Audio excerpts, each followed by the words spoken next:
If I had to start a podcast in 2026 with zero audience, zero momentum, and zero shortcuts, I wouldn't start by buying all this fancy gear or brainstorming clever names.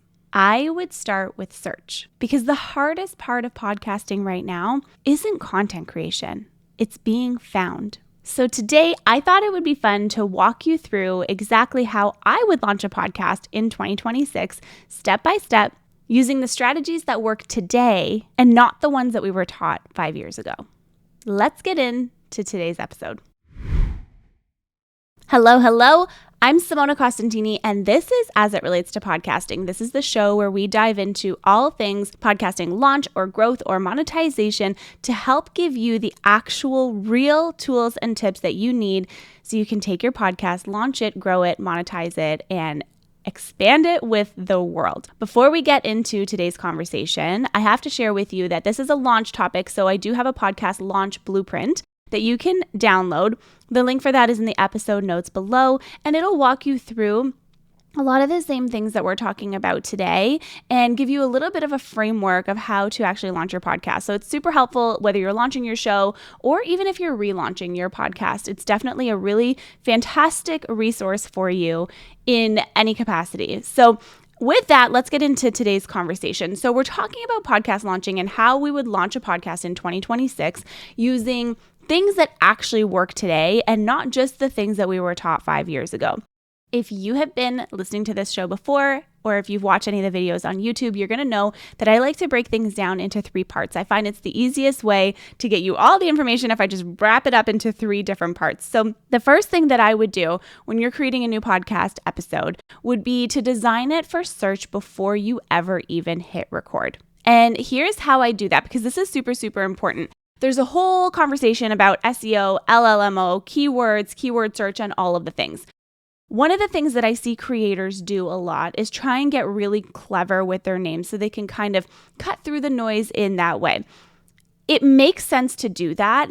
And also, it's a little bit confusing for your audience when you do that because people don't always understand or know exactly what they're getting from you when you are doing that. Okay, so clever names, while they can be super fun, they aren't always as effective and they're not always going to get you the exact audience or reader result that you're looking for. So I would start by making sure that you are choosing a show name, an overall show name that includes a searchable phrase, not just a metaphor, not just something fun or catchy or what have you. While that still is really good and it still works, and for a lot of brands and a lot of businesses, it makes sense to do that, you want to make sure you're optimizing for search, because then what happens is when you're writing your podcast description, you're going to write it with 2 to 3 keyword-rich paragraphs that clearly say exactly who the show is for, why it exists, but also my favorite way to frame this is why should they care?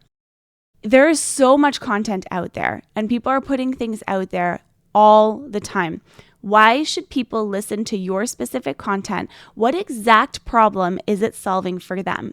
This is where it's really important to understand and to know where the intention of the podcast is. What is the mission of the podcast? What is the purpose of the show? What solutions does your podcast provide other people? And what kind of questions are your audience asking that you are able to answer? So that's a really important piece, making sure that your title starts with some kind of keyword, that your description also follows that, but then you're picking 3 core topic buckets, and then you're committing to those for your first 10 episodes. I'm going to give you a little bit of a secret right now. If you want to optimize your content for being found in 2026, we're looking at things like content bucket types. So traditionally, podcasts have been one-off episode about this over here, one episode about this topic over here, another episode topic about this over here. And that's still fine, right? Because the podcast has to be a representation of you and the types of conversations that you want to have and who you want to be interviewing, what kind of show you want to have, right? On the flip side of that, the algorithm gets confused. It doesn't know where to categorize you or how to categorize you. So if the algorithm has to guess who is listening to this podcast and who the main target audience is, that isn't going to be very helpful for you when you're trying to break through the noise and make a really big impact with your show, whatever the impact looks like to you. So this is where I always recommend, nowadays especially, creating your content into content buckets. So it doesn't mean that you have to have the same exact episode title or the same exact topic for 10 episodes, but you want to think about how is the content kind of similar and how does it play off one another so that when people come, they're very, very, very clear on exactly what they are getting from your podcast. So that's what I would start first is with search, because you want to tap into the keywords first. Now, a lot of the times people will title their episodes and they'll create titles for their podcast episodes before you even record the episode. I have never been a fan of doing this because I really like to free flow and just see where the conversation goes, especially if I'm interviewing someone. So typically what I'll do is I have an idea of what I want the conversation to be about based off of the person's expertise if you're doing a guest episode.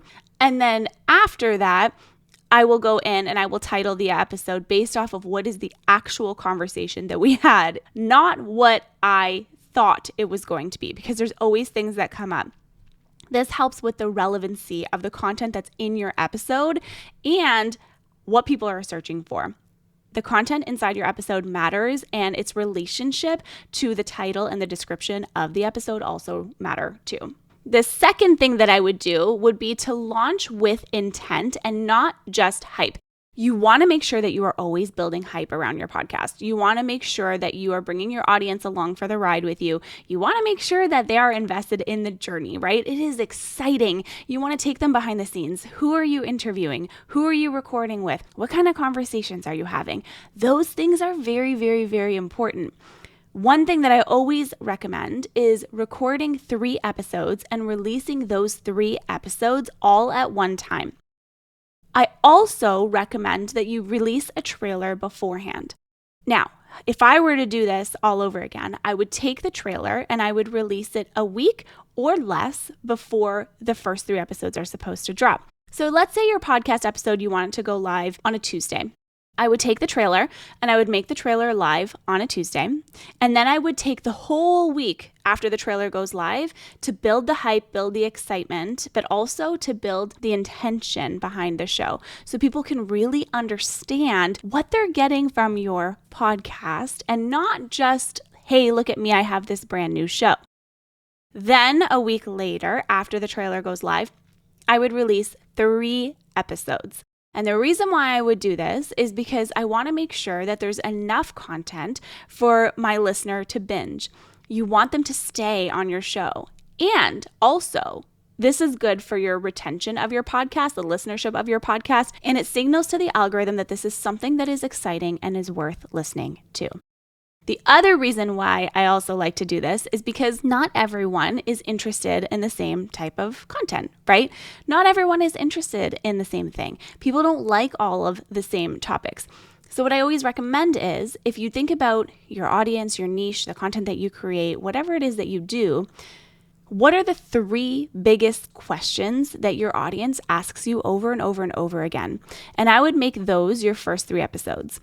Also, I always recommend to make sure your episode 0, your episode 1, whatever you want to call it, a solo episode of you. The reason why I like to do this is because people need to know who you are. People want to understand what is the purpose of this show? Who is this person if I've never met this person before? But also people want to go deeper with you and your story, especially if they've been following you for a while. One of the keys to having a successful podcast is having a show where the audience relates to the host. You want to bring people behind the scenes enough that they know exactly who you are. Maybe not all of the details of who you are. It is really important for that connection, for that community building, and for that overall growth.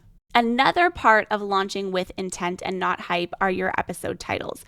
A lot of the times when I do podcast audits for different clients, I look at all their different titles and how they're structured and how people create their titles. And sometimes people really don't give any context at all. Sometimes people literally do not include any information that is pertinent or important to the conversation or the episode. And so people have no idea what is actually inside this episode.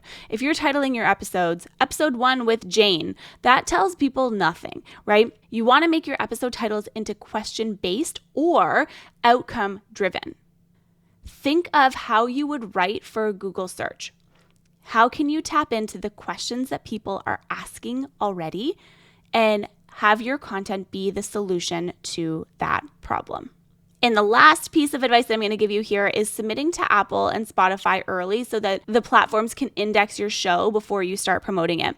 Obviously, you want to make sure all of the links are available for your listener. So usually what I do is I submit a podcast to Apple or Spotify, maybe like 5 days or so before it goes live, because I like the show to be on there for that amount of time. So that is just a suggestion for you. And part 3 of what I would do differently if I were to launch a podcast in 2026 versus previous years.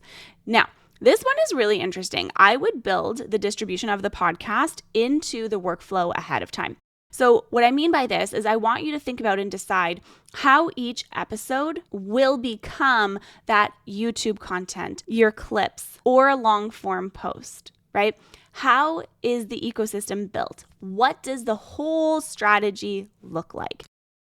Then what you want to do is you want to create a very, very, very simple and repeatable publishing checklist, not something that's chaotic, right? You want to know with intention, episode goes live on Tuesday, blog post goes live on Tuesday, email goes out on Tuesday.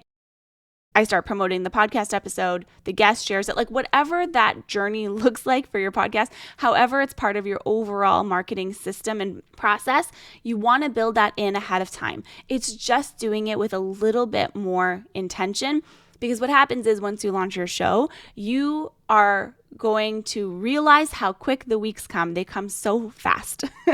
And so you want to be prepared in advance. And especially if you're working with a team or you have one person on your team who's helping you, having a process and a system so they can know exactly what to expect and when to expect it is so, so, so key.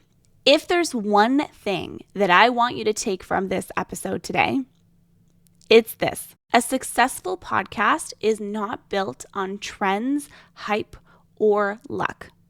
It's built on clarity. The more clear you can be with your message, the more clear you can be with your audience, the more they'll understand exactly how this content is made for them. You want that clarity in who it's for, the clarity in what it helps with, and the clarity in how people discover it when you're not online promoting it.